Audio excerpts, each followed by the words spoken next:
Hi there, I'm Ellen Johnson and I'm the owner of Serendipity Needleworks and the founder of the Stitchers Club.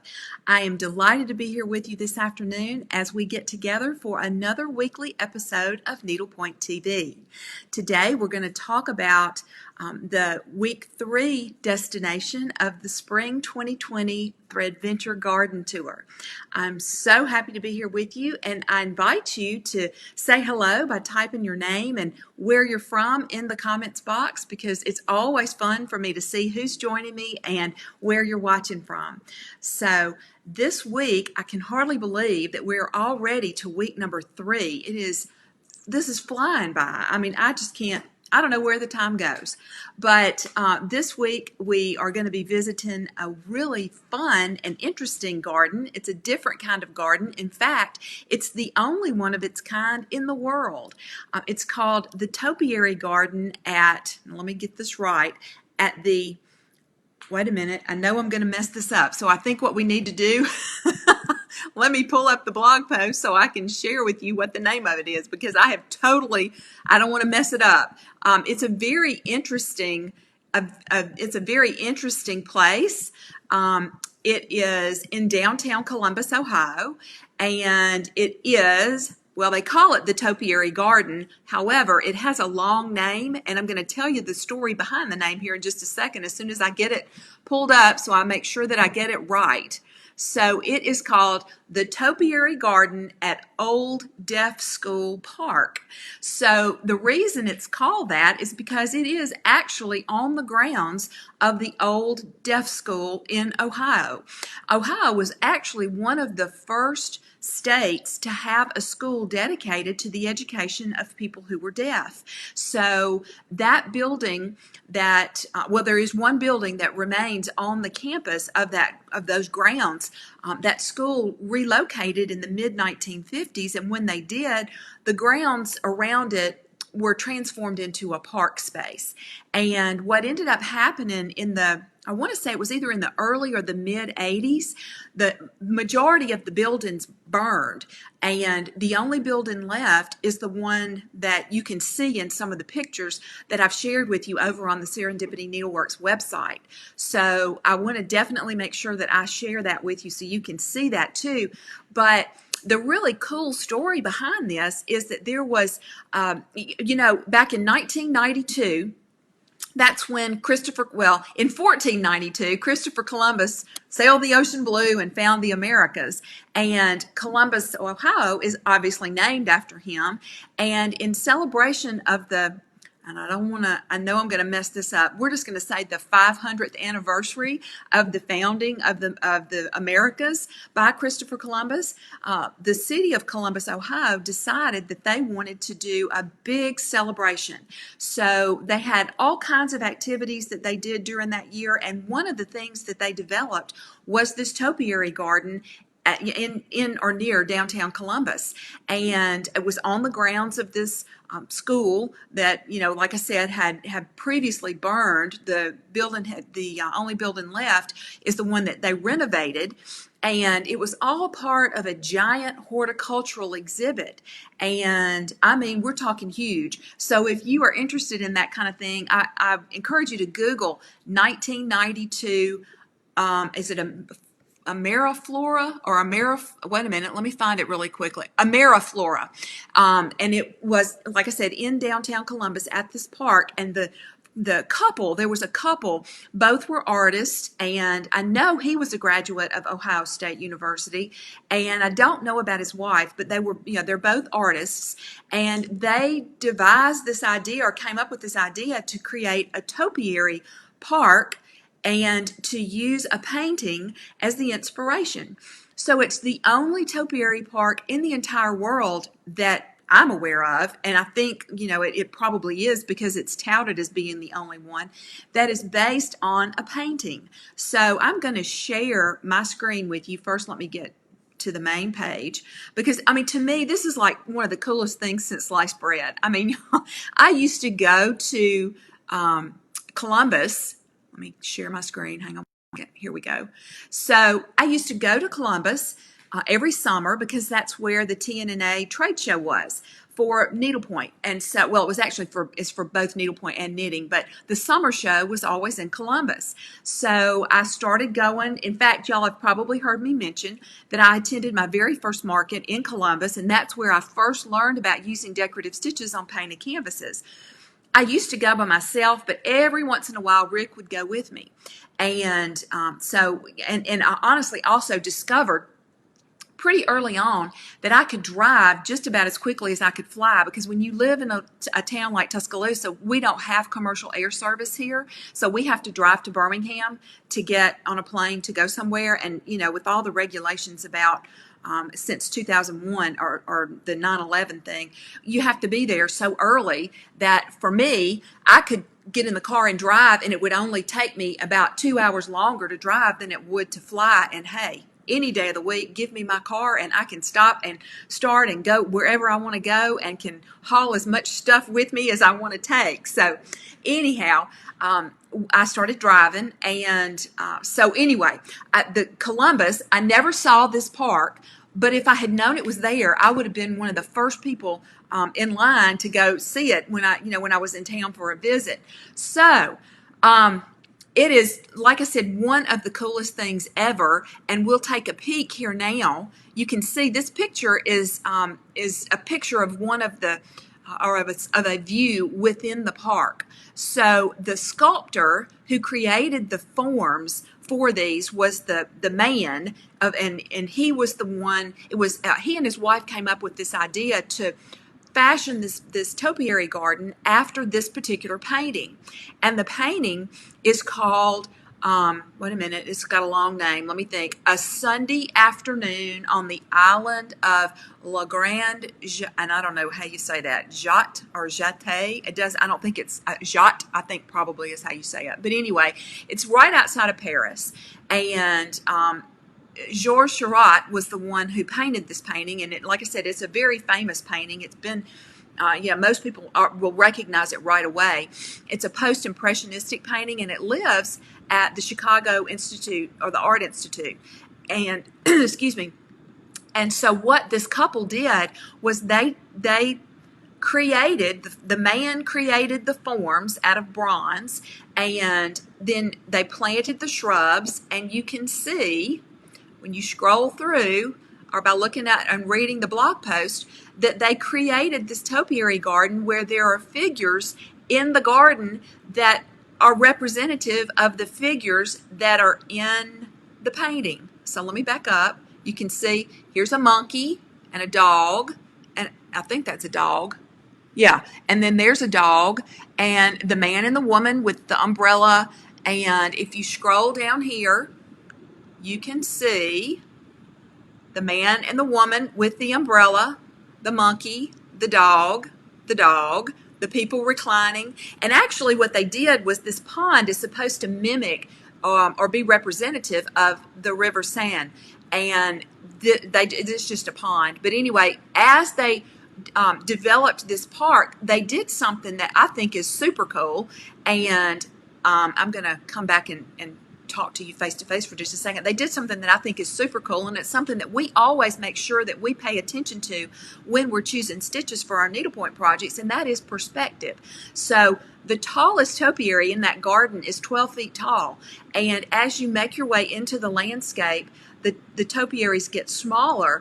And the reason they did that was to create a sense of perspective, or give it some depth, so that a person, when they first approach the topiaries that are in the foreground, they're obviously bigger, and then as they look through the park, or through into the painting, or into the garden, which is again representative of the painting, the figures get smaller and smaller to give you that sense of depth, it gives you depth perception,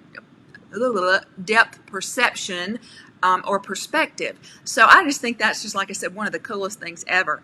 And so let's see. So we've got tons of people who have jumped on, and oh my goodness, y'all, I mean, can you tell I just love this? I just love this park. I think this is like so cool. So, and apparently a lot of y'all do too. So I love the Art Institute in Chicago. It's one of my favorite art museums that I've ever been to. And I only got to visit there for a very brief period of time about 5 years ago. I was actually waiting on a plane. I had a late flight, and so I had about 3 hours between when my meeting that I was attending ended and when I had to be leaving downtown Chicago to get to the airport. So I took that time and went down to the Art Institute and flew through the exhibits, and oh my goodness, I just really want to go back because there are some fabulous things there. So not only paintings, but there a Tiffany lamp, I saw tons of stuff. So it's just a really cool place too. But anyway, so as we go back, let me go back over and share my screen again so you can see, for those of you who haven't had a chance to check out this week's blog post yet. So there are the figures, and then of course this is a different perspective or a different look. And this is the building that I was talking about. This was a dormitory, and it did not burn, so they remodeled it or refurnished it, renovated it, whatever you want to call it. And one of my favorite parts of the entire park is the water feature that has the boats that are topiaries. You can see, obviously, this is the boat. If you scroll back up to the top, you can see, and I guess I'll do that really quickly. So notice this boat and the person here with the umbrella. If you scroll back up, and I don't want to make anybody nauseated by making this go too fast, so I'm going to go kind of slow, but you can see there in the water, in the background, there is the boat with the people in it, and then the person with the umbrella. So yeah, they didn't make a representation in a topiary form for every single figure because I think there would be too many, but the major ones they did. And the interesting thing about this to me is that this park has topiaries that represent 54 people, 8 boats, 3 dogs, a monkey, and a cat. So it's very varied. The wife of the man who created the forms for these is a topiary sculptor, and so she did the training and sculpting of the original shrubs into these forms. And of course, as with any kind of a living thing, you're going to have shrubs that are going to, some are going to flourish and some are not going to do so well. So you're constantly having to come back in and replace plants. And so some you can see, obviously on this, the plant hasn't grown to the form yet of the umbrella, but in other places they have. So, but anyway, like I said, I just think that is one of the absolute coolest things in the entire world. Now, there is supposed to be a picture, and I'm not sure what's going on here, but I found a canvas of, and let me refresh my screen and see if that helps. I found a canvas of one of Kelly Clark's topiaries, and I'm hoping that it's going to load. Like I said, I don't know what's going on here, but, well, guess not. I guess it's not going to, I'll have to fix that. Technology. So anyway, the stitch, so what I was going to say is that there are several canvases that Kelly Clark has done, and she has holiday topiaries, she has seasonal topiaries, she even has one that's a bridal topiary, and it says welcome, I think. But anyway, she has several different canvases that you can stitch that are topiary themed. And so this week's stitch is a stitch called the Kennen Stitch, and it's a great option for shrubs and bushes. As you can see, it looks very much like the Nabucco stitch, but it's taller, not as wide. So I would call it a kissing cousin to the Nabucco stitch. And I used watercolors on my stitch sample, so I will go back, and since we've got some things that are not loading like they should be, not sure about what's going on there, I will have to get that fixed. But wanted to share with you what my stitch sample looks like. So let's see. This is down here at the bottom. This one. This is my stitched sample of the Kennen Stitch worked in. What did I do it in? Watercolors. I did it in watercolors by the Karen collection. So for those of you who haven't ever tried watercolors, it's a really neat thread. Let me get a piece of it here really fast. Let's see. Hang on. So here's a piece that I have left over from my sample. So this is, and I'm going to pop up here. So this is a piece of it that it's an overdyed thread. It's cotton. It's a Pima cotton thread, and it's overdyed or hand painted. I think Lois actually says what she does with her threads is she hand paints them. So they're variegated. Some of them are more variegated than others. This one happens to be one that is pretty wildly variegated. You can see it has a lot of dark green, and then it goes very light. You can see that on my stitch sample too. When I hold it up, you can see that it's got a lot of variation in it. So if you wanted something that was more monochromatic, you could definitely use that. This just happens to be something I had in my stash, and I thought, well, I'll just use that because you can see the differentiation of the colors on the thread. So because it is it's a divisible 3-strand thread. So here is a piece. And what you have to do, because this has a cable construction, let me see if I can find it. I don't think I have a needle here, so I'm going to have to play with this a little bit. It has almost a braided type construction. It's not a twisted construction that you typically think of with like DMC. Those strands are twisted together, just like you could take and twist with your finger. These are more of a braided construction. So what you do, you can see you can divide it so that you end up with the 3 pieces. You can see those 3 pieces. And how I take this apart is exactly the way I was talking about how I take thread apart or how I strand thread in our chat yesterday. I don't remember where it was. It was in one of our, we had thread talk. I guess it was during thread talk. So this is how I strand a thread. I'll get all of the individual strands separated at the end, and then I'll just pull. I'll hold right here, not real tight. You know, I have to be able to get one of them out, but then I just pull just like this, pull one out at a time, and see and then you can just lay it down and get the other one. So this is stranding. So we're going to divide those, and now we have all 3 of them separated. So, and then if you were going to work with all 3 of them, you would just put them back together in the needle and then stitch. But if you wanted to do your stitch sample on a 13 or 14 mesh canvas, you're going to want to use 2 strands of watercolors. And if you're doing a stitch sample on 18 mesh canvas, then you're going to want to use just 1 strand. So also, if you're using 2 strands on 13 or 14 mesh, you want to make sure that you use a laying tool, because anytime you use more than 1 strand of thread in your needle, you need to use a laying tool to make sure that those strands are going to lay smoothly side by side on the surface of your canvas. So that is stranding, and that's watercolors. One thing I will tell you about watercolors, and those of you who have been with me for a while know that I preach this pretty regularly, Caron Collection threads are wonderful, but the dye lots can vary quite widely from dye lot to dye lot because they are artistically painted. So what you want to make sure that you do when you purchase a skein of watercolors for a particular design component on your canvas, you want to make sure that you've purchased enough thread in the same dye lot, because I have seen huge variations from one dye lot to the next. So you just want to make sure that you do get enough. If you have a shop that you work with that has a generous return policy on threads, in other words, they will take back threads that you haven't used as long as they're in really good condition. That means no dog hair, no cat hair, no smoky smell, that kind of stuff. If you keep your threads in a nice, if you take care of them, then a lot of shops will swap them out.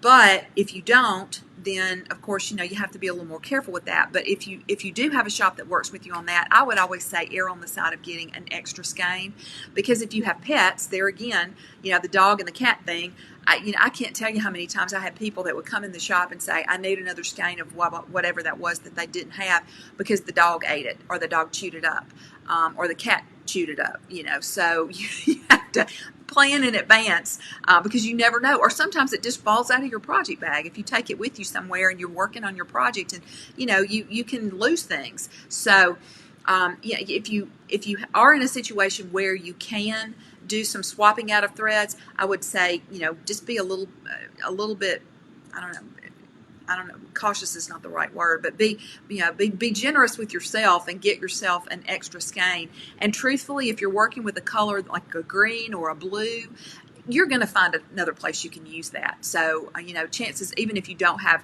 a shop that will work with you on returning threads, you know, you can always find a place to use a green that's, you know, on either some other type of greenery, grass, leaves on a tree or something. So, all right. So let me see. I'm going to back up here, and I'm going to see if anybody at this point has any questions, because I didn't give anybody a chance to ask questions. So I'm so tickled to see each and every one of you here this afternoon. This is great. Okay. I hope everybody's doing well, and that you know, you are having some nice weather where you are. We are having a gorgeous day today here in Tuscaloosa, so I'm tickled pink with that. All right. So Laverne has been to this garden. I am so impressed and envious, because I would dearly love to visit it sometime. I'm thinking, you know, I'm going to have to do me a road trip, a garden road trip, a real live garden road trip, not a virtual one, because going to all of these places virtually is making me want to go to them in real life. So anyway, I'm getting myself I'm planning myself out a road trip, at least east of the Rocky Mountains. Yeah, or maybe I should say east of the Mississippi River. Maybe I should do east of the Mississippi River first and then go west. So let's see. We have, oh yeah, Elle said she would love to visit. I'm telling you, it's just amazing to me. I mean, the concept to come up with something like this is just so creative to me. I mean, I can't even begin to imagine how somebody came up with that to start with. Of course, they're professional artists, so, you know, leave it to somebody that's a professional artist to come up with an idea like this. But to actually execute it, that is, to me, quite an undertaking. And it did take 4 years for all of those. I think I mentioned that already, but it took 4 years for them to get the actual park, the garden, ready to go. So from planting, from getting the forms made and then embedded in concrete, and then to get the plants planted and then sculpted, that's, you know, that's a pretty good while. Okay, let's see. Oh, listen to this. Leanne says there's a sculpture park in central New Jersey named Grounds for Sculpture, and it's based off characters off that painter's work, off of Seurat's work. That's so cool. I love that. And oh, listen to this. Linda says that she tried to get into the garden once, but you really need to get your tickets in advance. Well, that's good to know, because I did not know that. And she said the restaurant in the garden has gotten really good reviews. It's called Rats. That's an interesting name for a restaurant. I'll go with it. You know, I think, like I said earlier, the name of the park or the garden is actually quite interesting. And, you know, I think they left the name of it because it was the park at, well, what was the name? I've already forgotten it again. Let me scroll back through. I don't want to say something incorrectly. Let me get back up here to the tippy top where I have the name of the garden. So, okay, so the park was originally called Old Deaf School Park. So before they even had the Topiary Garden, before it was a twinkle in anybody's eye, the name of the park was Old Deaf School Park because it was on the grounds of the Old Deaf School. So then they just put the Topiary Garden at Old Deaf School Park as the name of it. So anyway, it is, like I said, a really interesting place.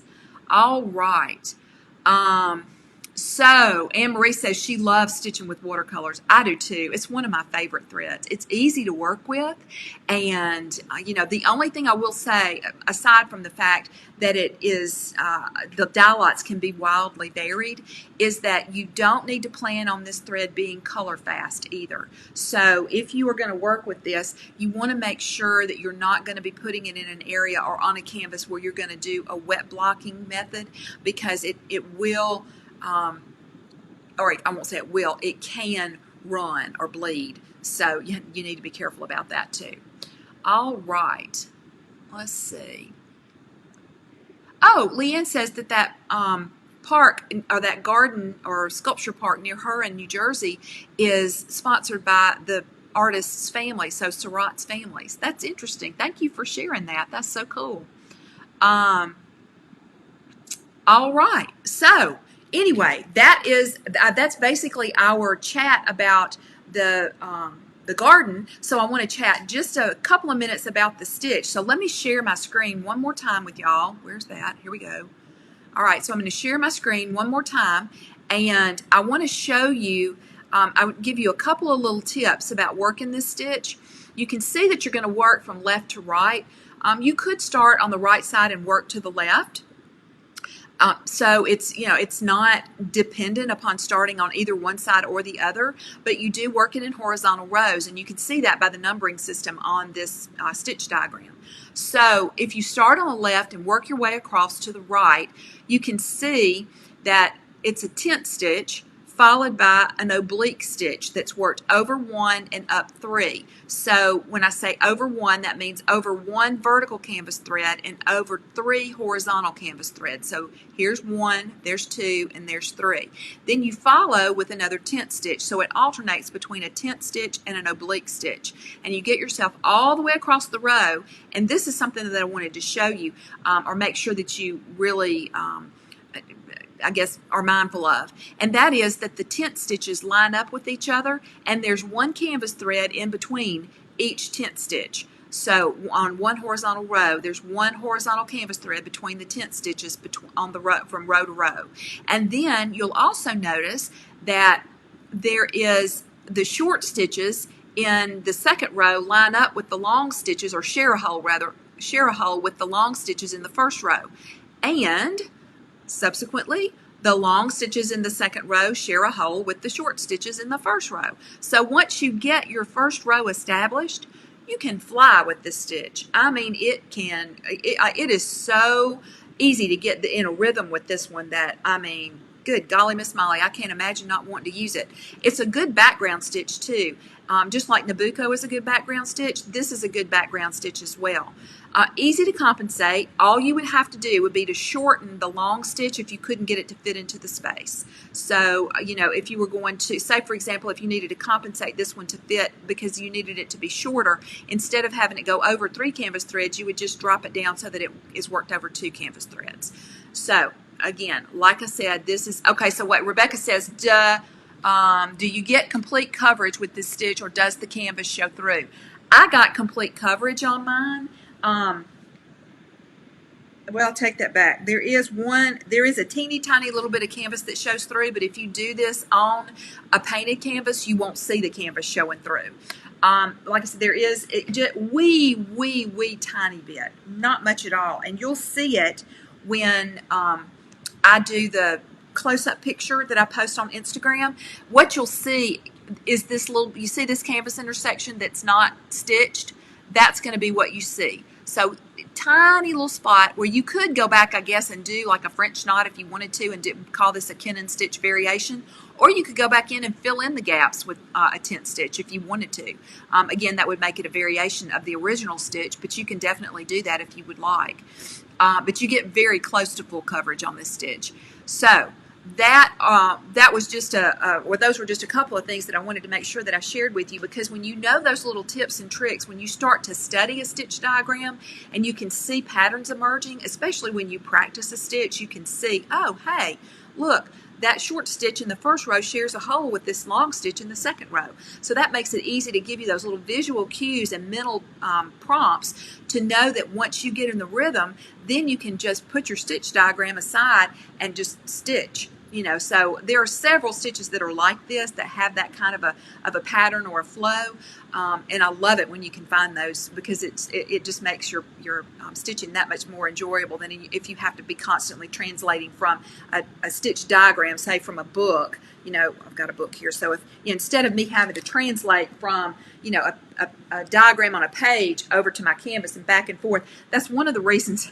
Honestly, one of the reasons I stopped doing counted cross stitch when I discovered painted canvas needlepoint, before I started doing any decorative stitches at all, was because I didn't like counting and transferring from the graph over to the fabric. So I like to add a special touch with these canvas embroidery stitches, but I also enjoy it even more when they're super easy to get in the rhythm of, and they kind of have a pattern that you can memorize. So, alrighty, well, y'all, I need to call it an afternoon here on Needlepoint TV. Thank you ever so much for joining me this afternoon. Those of you who are members of the Stitchers Club will be gathering in about 30 minutes on Zoom, and we'll have our very first Zoom Canvas call. We have a couple of canvases that have already been submitted, so we'll chat about those. And for the rest of you, make sure you check out this week's blog post over on the Serendipity Needleworks website. If you haven't checked your email yet, make sure you check that, because there's a little bit of a funny story inside of this week's email about me and Grater's ice cream, my all-time favorite ice cream ever. And if you've never tried it, you should. So I will see you all. If you're going to join us tomorrow afternoon, before I forget, if you're going to join us tomorrow afternoon at 2 for Stitching with Ellen, we do have another shop spotlight tomorrow. It's Louise's Needlework in Ohio, really not far from Columbus. And so we'll be doing that tomorrow afternoon, and I would love to see you there. If you haven't, if you don't have the link for that, make sure that you, oh geez, I'm going to have to post it on the Facebook page here, because and it probably is actually posted on the Facebook page here. You could scroll down through our feed and see if you can find the post that is all about how to get signed up for Stitching with Ellen to get that link. And if you can't find it, then send us an email at help@serendipityneedleworks.com, and that I can type in really fast. So if I type in, if you need the link, I can't talk and type at the same time though. I'm not that talented. Let's see. And then I have to double check for spelling, because, you know, it's a long one. Okay, so help@serendipityneedleworks.com. Okay, so if there it's coming. So if you need to get the link, then send us an email at that email address and say, help, I need the link. And for Stitching with Ellen, tell us what for, because I want to make sure you get the right one. But tell us you need the link, and we'll make sure that we get you all fixed up before our next Stitching with Ellen session, which is tomorrow, Friday, May the 1st, May Day. Tomorrow's May Day. And we'll gather at 2 o'clock Central Time. I will see you there. If I don't see you there, I'll see you again soon, I do hope. And like I said, for those of you in the Stitchers Club, we're going to be getting together here in just a few minutes. So, ciao for now. See you later. Have a good rest of your day and a very, very happy weekend. Happy stitching.